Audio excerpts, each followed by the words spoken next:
Essa foi boa, bom dia, começando tudo do zero.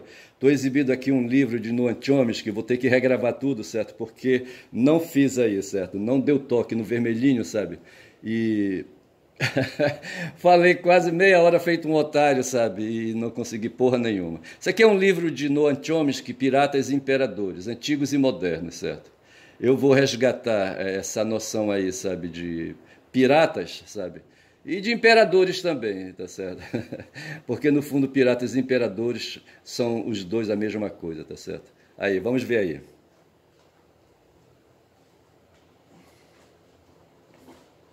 Bom dia, começando da estaca zero. Ai, ai, rapaz, é foda, entendeu? Ser amador, bicho, é foda. Mas assim, eu estou com um livro aqui do Chomsky, certo? Intitulado Piratas e Imperadores. Chomsky, quem é Chomsky, certo? Chomsky deve ser um nome ali, sabe, eslavo ali, não sei qual a ligação dele com poloneses ou ali, não sei. É uma coisa de verificar aí, não agora, certo? Mas o Noam, ele é judeu, certo? Não sei, sabe, se ele é um judeu polonês, certo? Vai ver que é, né? Os judeus poloneses foram perseguidos por Hitler, certo? Mas assim, o título do livro, ele é... O Chomsky é um intelectual, cara, um cara que tem ideias, certo? Um cara aí, sabe, que não pegou em arado, um cara que não pegou em enxada, um cara que não pegou em facão, um cara que não trepou em uma máquina aí, sabe, aí, essas máquinas aí, sabe, que ceifadeiras nos campos ali, sabe, dos Estados Unidos. É um intelectual, certo? Como muitos intelectuais foram judeus, certo? Marx foi um judeu também e foi um intelectual. E o Chomsky inventou uma teoria sobre a linguagem, sabe, intitulada Gramática Gerativo-Transformacional, e foi aí que eu conheci o Chomsky, quando eu fiz o curso de letra, e estudei ali a teoria da linguística, certo? A teoria da linguagem, né, dentro da matéria linguística, linguística que se opunha à filologia. Antes, quando se queria estudar fenômenos de linguagem, se fazia uma abordagem em filologia. O Nietzsche, pelo que eu sei, certo, ele se tornou um intelectual que foi, certo, porque fez estudos filológicos, certo. Assim, eu acho que ele tem muita ligação com a comunicação, né, com a comunicação social, certo. Ele se dedicou a estudar as obras literárias, principalmente, que são os livros com mais fartura de produção escrita, tá certo? E ele pode-se dizer que ele foi um filólogo, certo? Me parece que ele lia o grego, sabe, aí, correntemente, tá certo? E fazia a investigação que ele queria fazer dos textos dos filósofos gregos antigos, sabe? E não só dos filósofos, mas também dos escritores, dos poetas, certo?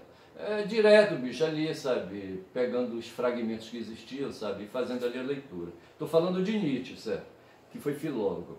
E Chomsky já foi, aí, sabe, outra geração, claro, né, e fez teoria linguística, certo? Fernando Saussure já havia botado na rua, sabe, o bloco dele ali, sabe, criando, sabe, uma teoria também, o estruturalismo linguístico, certo? E falando da linguagem como uma estrutura. E ali na Europa, certo? Salvo engano, o Fernando Saussure era suíço, certo? E o Chomsky estava nos Estados Unidos, desenvolveu ali ao lado dos linguistas comportamentalistas, behavioristas, certo? Ele desenvolveu, os behavioristas eram descritivistas, certo? E ali, sabe, e Chomsky preferiu partir na direção do estruturalismo, certo?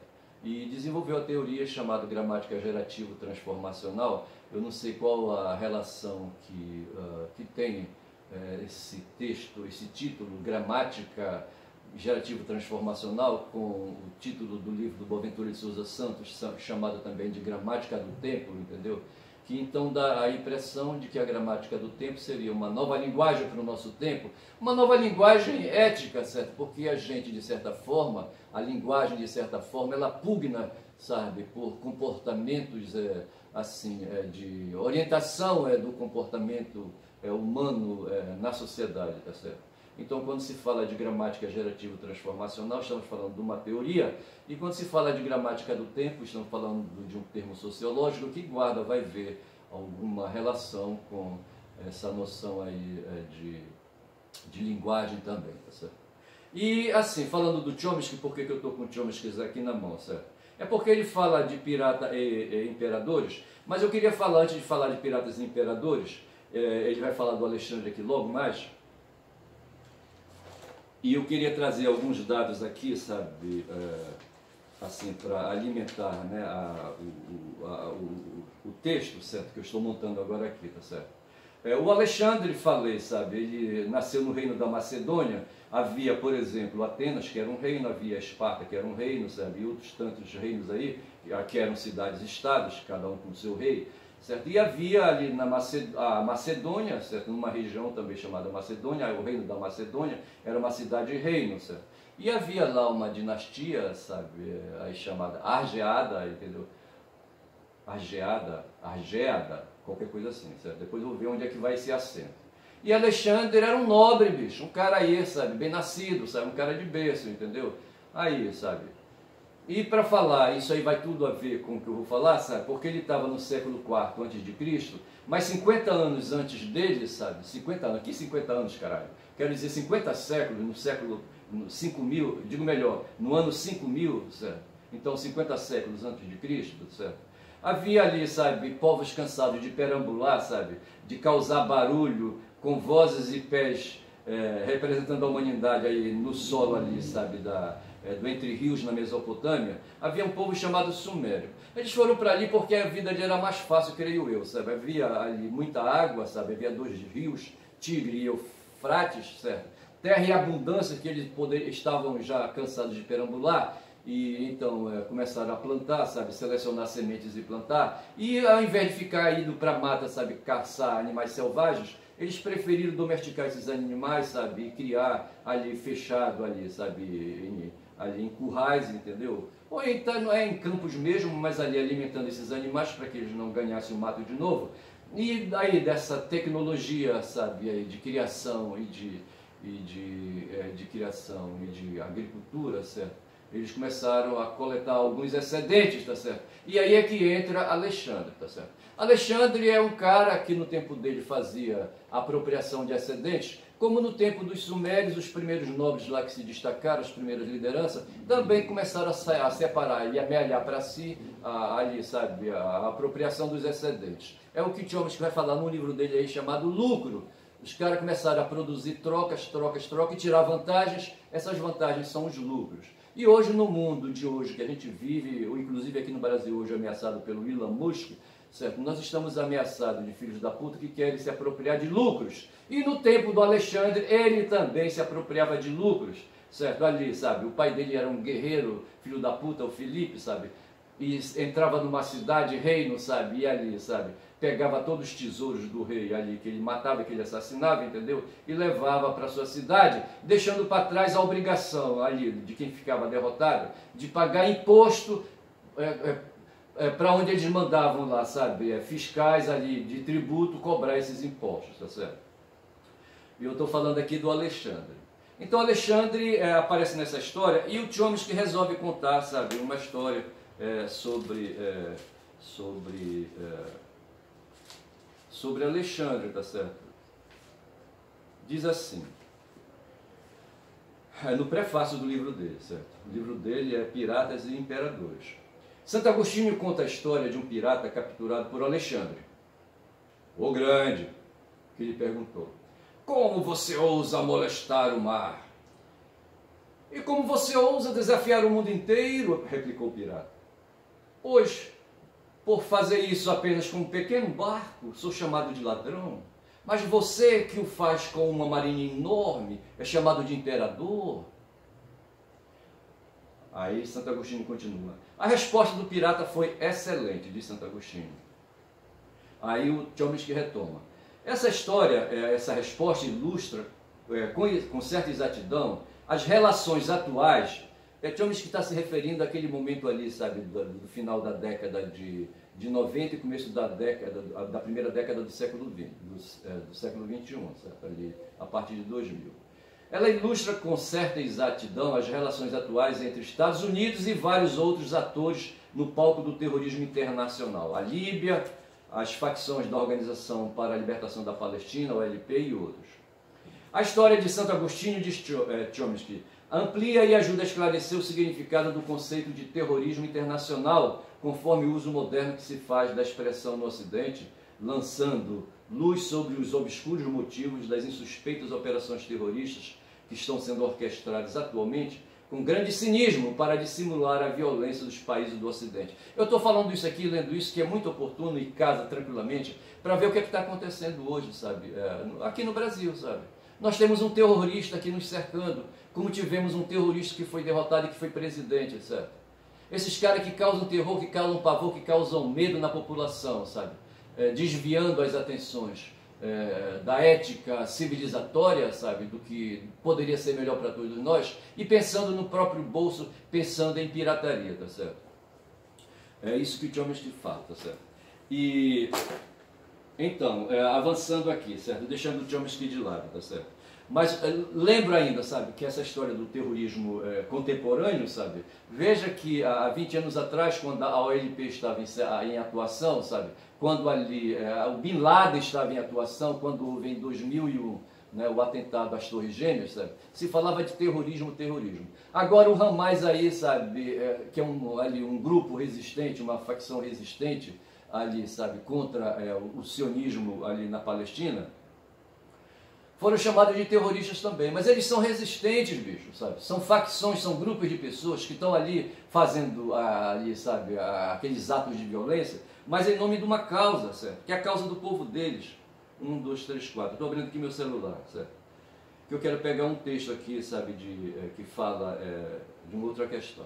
Então veja que o que nós estamos vivendo, sabe, é tudo uma questão sabe, de justificativa para os atos que se quer praticar, o que a gente chama de moral, tá certo? De moral, entendeu? Todos os atos humanos, sabe, eles são feitos de acordo, sabe, com um sentimento que se tem, do que seja justo para aquela pessoa, para aquele indivíduo, tá certo? Ou para aquele clã daquela pessoa, entendeu? Justamente a moral que justifica, não é tanto, é uma norma que justifica o comportamento das pessoas, que a gente chama de moral, tá certo? E eu falei aqui num vídeo passado, sabe, sobre Kant, né, onde o Kant ele elaborou, certo, um trabalho sobre a razão pura, porque se descobriu ali quase perto do tempo do Alexandre, sabe, que havia professores pensando ali, querendo se libertar de deuses. A mãe do Alexandre, por exemplo, dizia que o Alexandre era um cara especial e metia esse na cabeça dele, sabe, isso era uma moral, entendeu? De que ele era filho de Zeus, sabe. O Filipe olhava para aquilo, mas como, caralho, que ele é filho de Zeus se eu não sou Zeus? Sabe? E você que criava aquela bananosa toda, sabe? E veja que no tempo do Alexandre estava ali um filósofo também de renome, certo? Estava já ali o Aristóteles, certo? Que foi discípulo de Platão, certo? Que para trás aí, sabe? Perdeu Sócrates, sabe? E que para trás e antes de Sócrates vieram os pré-socráticos, que falavam dessas questões aí, sabe? Da necessidade de assentar, sabe? Que nós somos seres inteligentes, que somos capazes de inventar justificativas para os nossos próprios comportamentos, tá certo? E que a gente pode melhorar nossa condição de vida, tá certo? E esse tempo vem passando, chega no Kant, e o Kant fala assim, pois é, nós temos aí um acúmulo muito grande de razão, certo? A razão de entendimentos, certo? Aí, sabe, de aprofundamentos a respeito da realidade, tá certo? Ele chama isso de razão. E é uma razão pura, grande, abstrata, tá certo? Para onde certos fundamentos podem justificar por que se deve fazer ciência, sabe? Se deve ir para o laboratório fazer ciência, adotar experiências, etc. Tá certo? Mas ao mesmo tempo devemos qualificar as nossas decisões, sabe? A moral, essas normas que a gente usa, essas discussões que a gente faz, para dominar, sabe? E alisar melhor, sabe, as nossas decisões. Isso quem falava era Kant no seu tempo. De sorte que a razão pura para ele tinha dois braços. O braço da esquerda, que talvez fosse para o lado dos fundamentos da ciência, e o lado direito, que poderia ir para os fundamentos do lado dos comportamentos, para assim, os seres humanos deixarem de serem tão violentos, sabe, e menos bravos, entendeu? E logo em seguida veio o Arthur Schopenhauer, e em seguida a Schopenhauer veio um cara aí, sabe, que com 20 anos leu Schopenhauer, que foi Nietzsche, sabe? Então Nietzsche diz assim, a filosofia de Nietzsche, diz aqui aí, sabe, o site que eu estou aqui abordando, deixa eu ver quem é o site que eu estou abordando aqui, para dar o crédito, sabe? É H2Foz, não sei se é esse o nome do site, é h2foz.com.br, certo? Eles querendo falar, querendo falar de Nietzsche, certo? Da figura do super-homem de Nietzsche. Deixa eu pegar aqui, Nietzsche nasceu em 44, em uma família de pastores luteranos. Já isso aí, sabe, me deixa assim já com o pé atrás, sabe? Essa tendência aí, sabe, moral, entendeu, para o lado da religião. Desde cedo mostrou grande habilidade intelectual e interesse pela filosofia grega antiga. Eu falei aqui já, se não falei, eu vou falar que ele foi um filólogo, certo?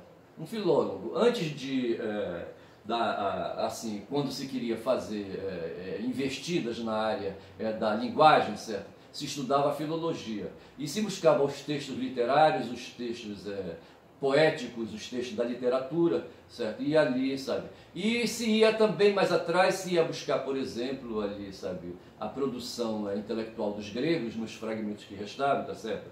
E esse trabalho com esses documentos antigos se chamava filologia, tá certo? Não sei se eu já falei isso. São agora 9h22, eu não sei que horas eu comecei, eu vou no chute aqui, tá certo? Então, se pode dizer que o Nietzsche foi um filólogo, certo? Após estudar a filologia clássica, tornou-se professor universitário, mas eu tenho a informação de que ele, na verdade, era professor de ensino médio.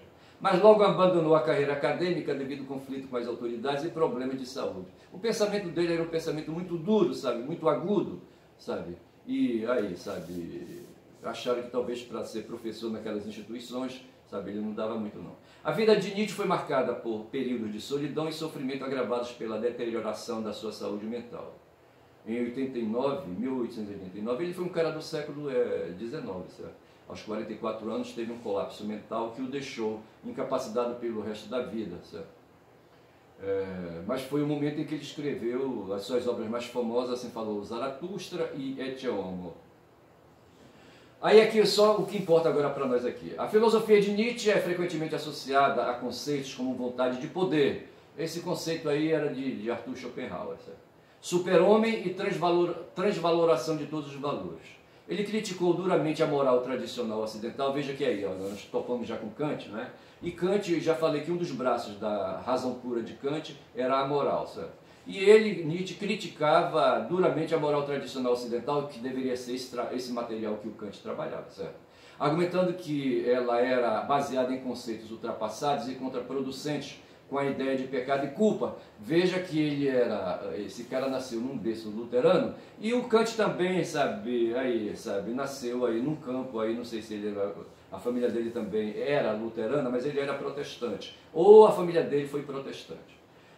Para Nietzsche, o ser humano deveria buscar sua própria realização e superação, em vez de se submeter a normas e valores impostos pela sociedade. A gente, com a organização da sociedade, renunciando ao estado de brutalidade, tá certo? Que nós chamamos de estado de direito, tá certo? E renunciamos ao estado de natureza, a gente começou a andar mais lento, tá certo? E a produzir justamente esses valores que o Nietzsche aí se rebarba, tá certo? Ele defendia uma abordagem mais individualista e criativa da existência, na qual cada pessoa deveria buscar sua própria definição de significado e propósito. Percebe como é que é a coisa? Tá certo? E não nós somos seres que vivemos aí em sociedade, nós temos instituições e vamos nos aguentando por aí, que parece ser o modo aí, sabe, mais prático de levar a existência. O Nietzsche se rebarbava contra isso aí, tá certo? E veja que ele, na verdade, quando se rebarbava contra isso aí, estava se rebarbando contra a teoria filosófica de Kant, certo? Baseada na razão pura, que tinha um lado que conduzia para a ciência e outro lado que conduzia para a moral, tá certo? Então, assim, baseado nisso, eu vou ficando por aqui. Eu acho que eu cortei demais, certo? Mas assim, sabe, o fato é que o ser humano, sabe, o ser humano vem aí, sabe, pisando o chão, né, do planeta faz tempo, certo? E fazendo barulho faz tempo, certo? Começou ali quando deixou de ser nômade para ser mais sedentário, certo? A construir as primeiras cidades e a construir instituições, e que fez o marchar mais objetivo, certo? E mais um pouco lento, tá certo? Essa é a verdade. O diabo foi que nessa questão aí, sabe, aí da produção dos excedentes, sabe, com esses comportamentos aí individualistas que o Nietzsche se refere, entendeu?